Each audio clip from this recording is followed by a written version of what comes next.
Hey guys, welcome back to the channel. In this tech tutorial video, we're going to reveal to you how you can undo or increase or decrease the undo edits and their levels in the CorelDRAW graphic designing app. So let us dive into this.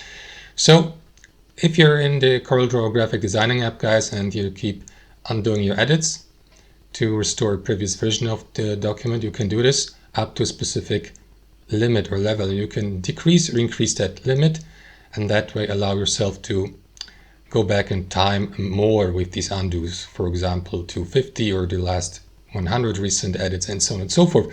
So to customize that, click into that gear icon here, navigate to customization.